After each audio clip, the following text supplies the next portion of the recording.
Tari Legong menjadi salah satu tarian paling populer dari Pulau Dewata, Bali.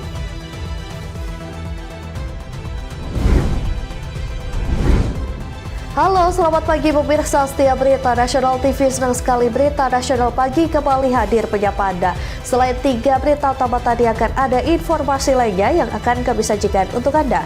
Bersama saya, Ajeng Tiara.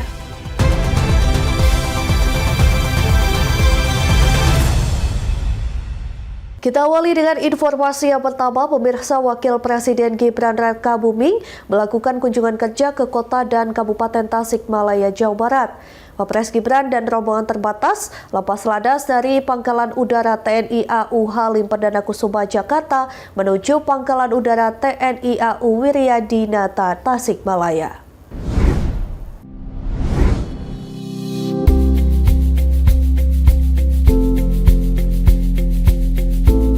Setibanya di Tasikmalaya, Wapres langsung menuju Pasar Cikurubuk, Kecamatan Mangkubumi, Kota Tasikmalaya, yang merupakan pusat perdagangan tradisional terbesar di wilayah tersebut.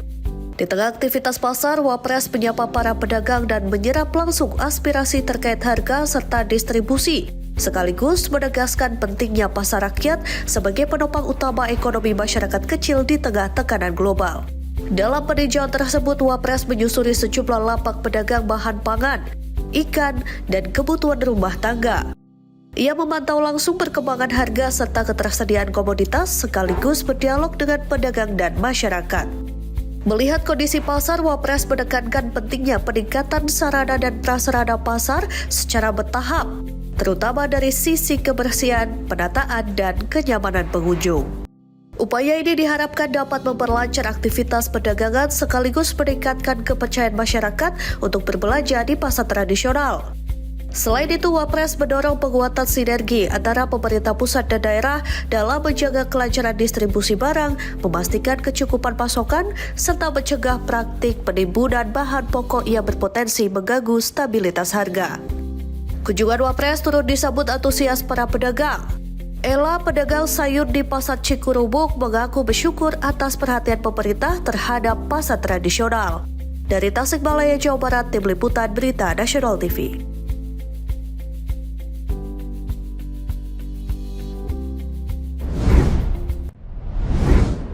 Selanjutnya, Wakil Presiden Gibran Rakabuming meninjau program makan bergizi gratis atau MBG di SMAN 2 Tasikmalaya, Kota Tasikmalaya, Jawa Barat. Peninjauan ini merupakan bagian dari pengawalan langsung terhadap program prioritas nasional di bidang pemenuhan gizi dan kesehatan pelajar.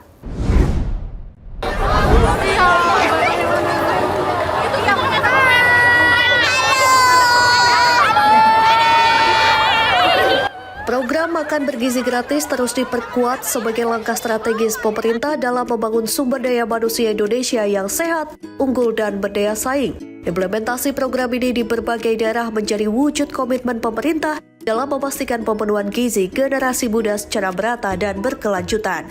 Sebagai upaya memastikan pelaksanaan tersebut berjalan optimal, Wakil Presiden Gibran Rakabuming meninjau implementasi program makan bergizi gratis di SMAN 2 Tasikmalaya, Jalan RE Mata Dinata nomor 261 Kota Tasikmalaya, Jawa Barat, Selasa 20 Januari 2026. Peninjauan ini merupakan bagian dari pengawalan langsung terhadap program prioritas nasional di bidang pemenuhan gizi dan kesehatan pelajar. Kunjungan ini sekaligus memastikan arahan Presiden Prabowo Subianto terkait penguatan pembangunan sumber daya manusia melalui program pemenuhan gizi nasional berjalan konsisten di lapangan. Presiden menekankan bahwa pemenuhan gizi sejak usia sekolah merupakan investasi jangka panjang untuk menciptakan generasi yang sehat, produktif, dan berdaya saing, sehingga implementasi program MBG harus dijalankan secara berkelanjutan dan tepat sasaran. Pada kesempatan tersebut, Wapres meninjau langsung proses distribusi makanan bergizi kepada para siswa serta berinteraksi dengan pihak sekolah. Ia menekankan pentingnya konsistensi kualitas makanan, ketepatan distribusi, serta pemenuhan standar gizi yang seimbang agar manfaat program dapat dirasakan secara optimal oleh para siswa. Wapres juga mengingatkan bahwa keberhasilan program MBG membutuhkan sinergi yang kuat antara pemerintah pusat dan daerah, pihak sekolah, serta seluruh pemangku kepentingan terkait. Dengan kolaborasi yang solid, program ini diharapkan tidak hanya berjalan lancar, tetapi juga berkelanjutan dalam jangka panjang. Dari Tasikmalaya, Jawa Barat, Tim Liputan Berita Nasional TV. Ini sangat-sangat membantu kita bagi siswa-siswa. Kabar berikutnya, Polda Aceh bekerja sama dengan pemerintah Provinsi Aceh membuka posko pelayanan khusus bagi masyarakat terdampak bencana banjir dan tanah longsor untuk pengurusan STNK dan BPKB yang hilang maupun rusak. Kepala Seksi BPKB di Telantas Polda Aceh, Kompol Viva Febriana Sari, menjelaskan bahwa kehadiran posko ini merupakan bentuk respons cepat Polri terhadap kebutuhan administrasi masyarakat pasca bencana.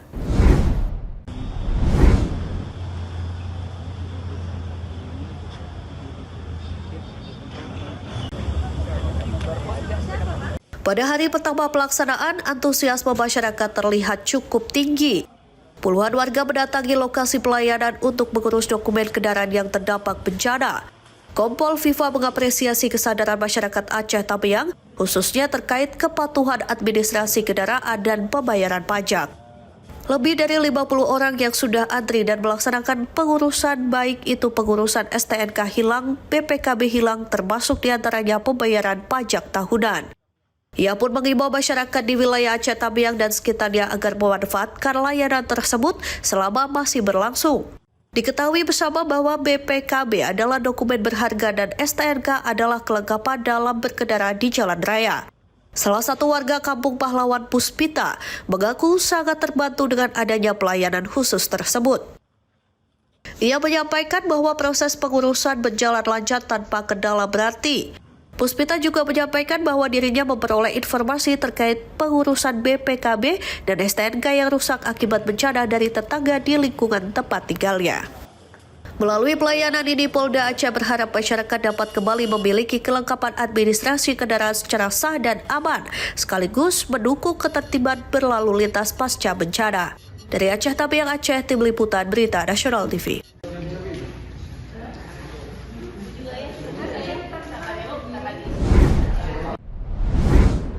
Sementara itu, personil Satuan Brimopolda Sumatera Utara Batalion C melaksanakan kegiatan edukasi dan trauma healing kepada anak-anak TK Abahuta Godang, Kecamatan Batang Toru, Kabupaten Tapanuli Selatan.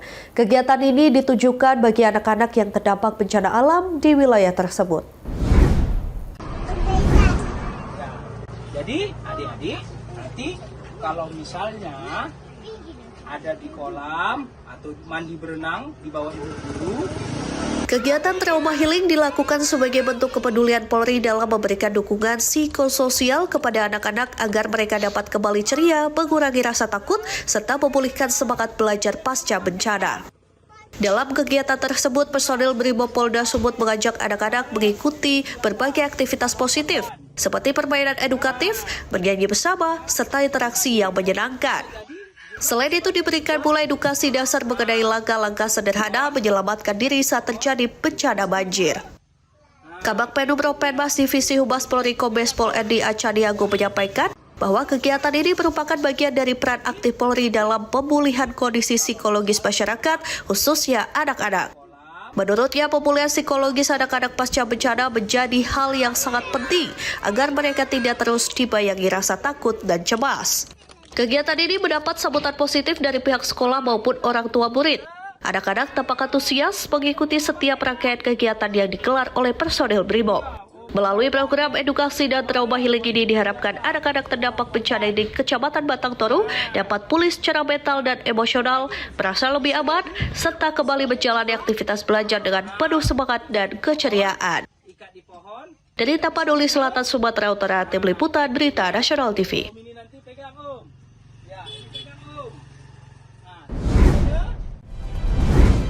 Informasi selengkapnya usai jeda, tetaplah bersama kami.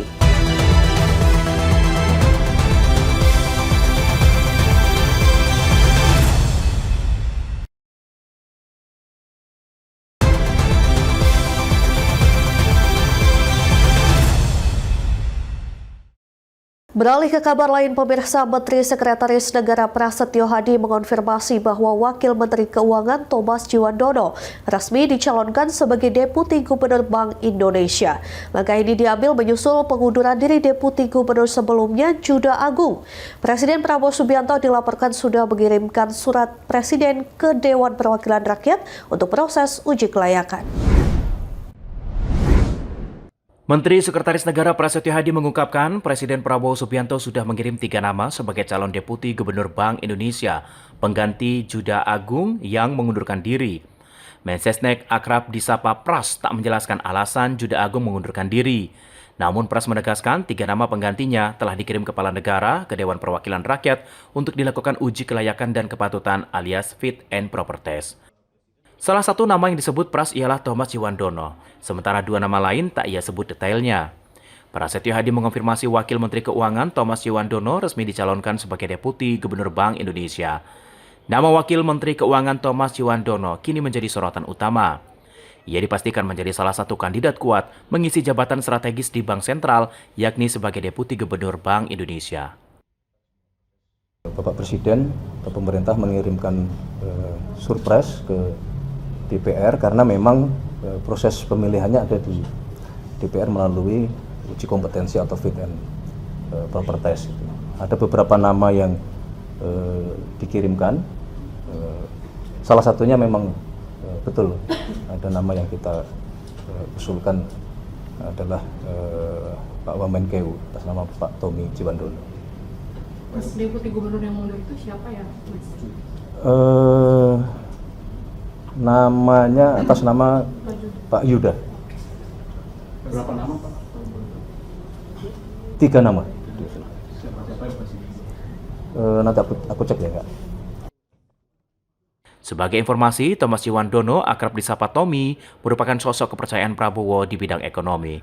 Jika terpilih, Tommy akan bertransisi dari otoritas fiskal di Kementerian Keuangan ke otoritas moneter di Bank Indonesia. Sesuai prosedur, setelah DPR menerima surat Presiden, komisi terkait akan segera menjadwalkan uji kelayakan dan keputusan atau fit and proper test. Proses ini dilakukan untuk melihat visi dan misi para calon dalam menjaga stabilitas nilai tukar rupiah serta kebijakan moneter nasional di tengah tantangan ekonomi global. Publik kini menanti siapa 2 nama lain yang akan bersaing dengan Thomas Jiwandono untuk menduduki kursi Deputi Gubernur Bank Indonesia. Dari Jakarta, Dio Malau, Berita Nasional TV. Ya, pemirsa, Presiden Prabowo Subianto menemui Raja Charles III Kerajaan Inggris dalam kunjungan kerjanya ke Inggris. Dalam pertemuan ini, salah satu yang dibahas mengenai rencana konservasi perlindungan gajah di Provinsi Aceh. Presiden Republik Indonesia Prabowo Subianto menemui Raja Charles III Kerajaan Inggris dalam kunjungan kerjanya ke Inggris. Dalam pertemuan ini, salah satu topik yang dibahas adalah mengenai rencana konservasi perlindungan gajah di Provinsi Aceh. Menteri Sekretaris Negara Prasetyo Hadi menjelaskan sebelumnya yakni sekitar 8 bulan lalu, Prabowo menyerahkan konsesi hutan atas nama PT Tusam Hutani Lestari kepada pemerintah. Lebih jauh, Prasetyo menjelaskan hutan tersebut rencananya akan dialihfungsikan menjadi koridor konservasi satwa gajah. Selain pertemuan dengan Raja Charles III, agenda Prabowo lainnya adalah pertemuan bersama Perdana Menteri Inggris Keir Starmer.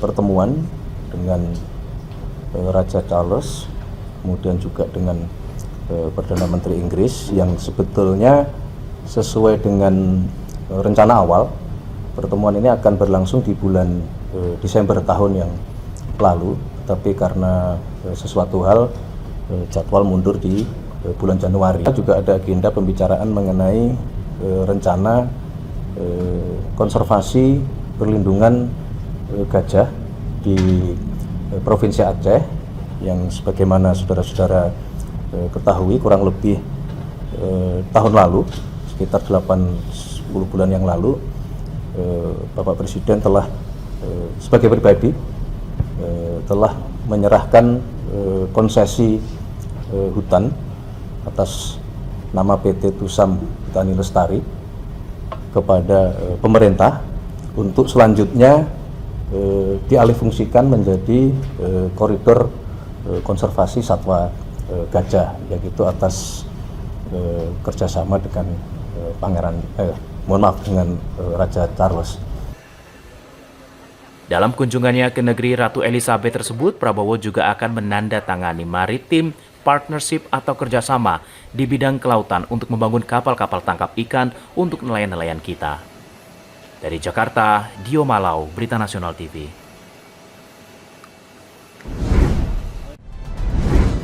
Pemirsa, jangan kemana-mana, Berita Nasional Pagi akan segera kembali dengan informasi terkait aksi pencurian sepeda motor yang kembali terjadi di sebuah rumah indekos. Tetaplah bersama kami.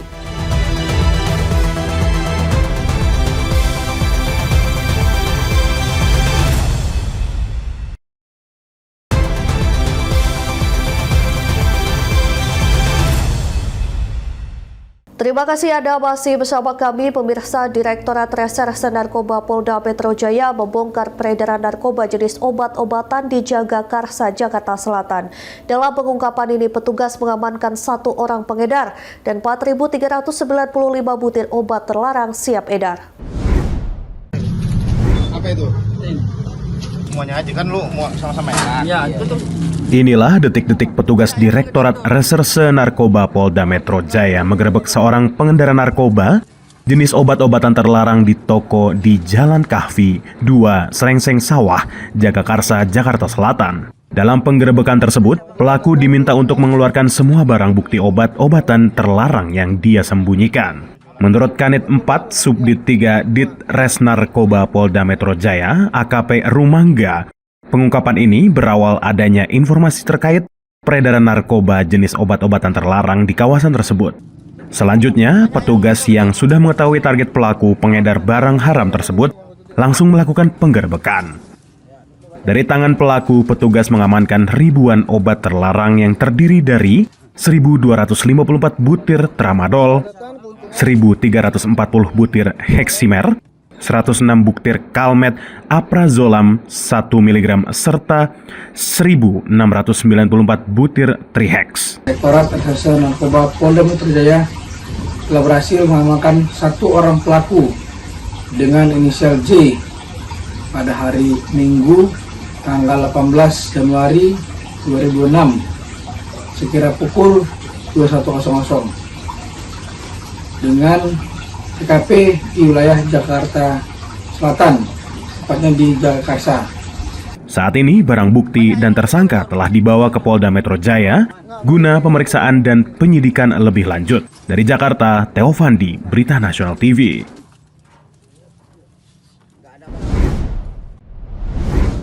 Informasi selanjutnya, aksi pencurian sepeda motor kembali terjadi di sebuah rumah indekos di Jalan M. Yasin, Kelapa II, Cimanggis, Kota Depok. 2 orang pelaku berhasil menggasak 1 unit motor yang terparkir di area parkir indekos tersebut.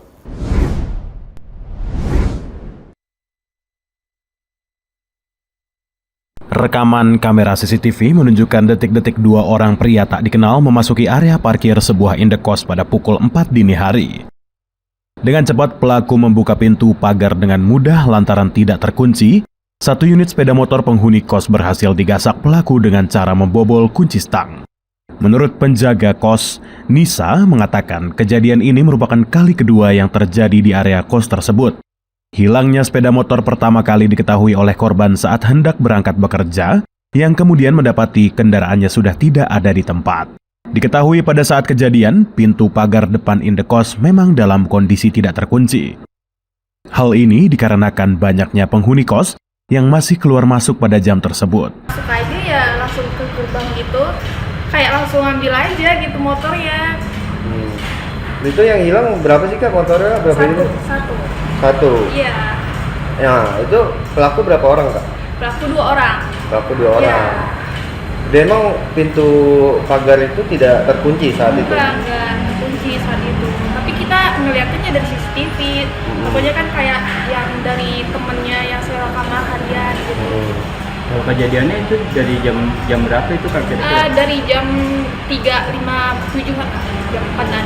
Warga dihimbau untuk lebih waspada dan selalu memastikan pagar terkunci rapat, serta mengunci ganda kendaraannya terutama pada jam-jam rawan kriminalitas. Dari Depok, Jawa Barat, jurnalis Berita Nasional TV.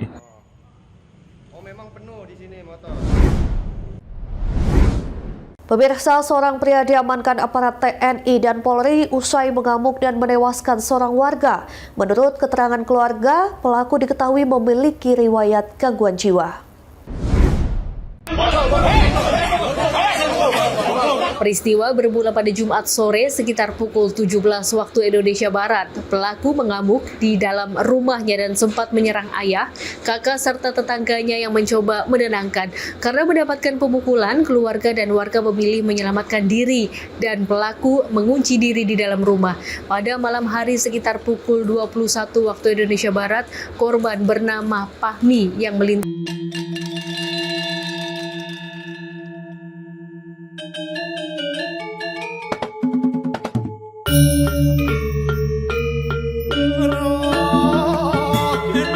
Tari Legong menjadi salah satu tarian tradisional paling terkenal dari Pulau Bali.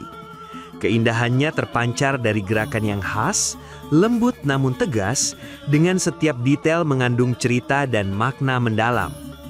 Lebih dari sekedar tontonan seni, Tari Legong merupakan warisan budaya yang hingga kini terus dijaga dan dilestarikan oleh masyarakat Bali dari generasi ke generasi. Sejarah Tari Legong berakar sejak masa Kerajaan Bali. Pada awal kemunculannya, tarian ini hanya dipentaskan di lingkungan istana sebagai hiburan bagi keluarga kerajaan. Seiring berjalannya waktu, Tari Legong berkembang dan mulai dipertunjukkan untuk masyarakat luas hingga akhirnya dikenal secara nasional bahkan internasional. Iringan gamelan Bali yang ritmis berpadu dengan gerakan para penari yang kompak menciptakan suasana yang kental dengan nuansa budaya Bali. Di balik pertunjukan yang memukau, Tari Legong melalui proses panjang yang penuh kedisiplinan. Para penari biasanya mulai berlatih sejak usia dini.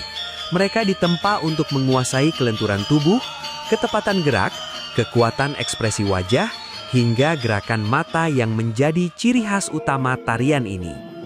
Setiap gerakan kecil memiliki arti, sehingga penari dituntut mampu menyampaikan cerita melalui bahasa tubuh yang halus namun kuat. Busana penari Legong juga menjadi bagian penting yang tak terpisahkan dari tarian ini.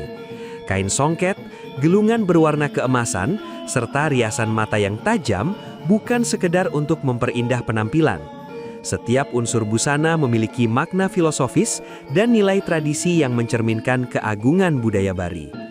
Perpaduan antara gerak, musik, dan busana inilah yang menjadikan Tari Legong tampil begitu anggun dan memikat. Saat ini, Tari Legong telah menjadi salah satu daya tarik utama wisata budaya Bali. Banyak wisatawan, baik dari dalam maupun luar negeri, datang khusus untuk menyaksikan keindahan tarian ini. Melalui pertunjukan Tari Legong, para pengunjung tidak hanya menikmati seni pertunjukan, tetapi juga belajar memahami cerita serta filosofi yang tersimpan di balik setiap gerakan.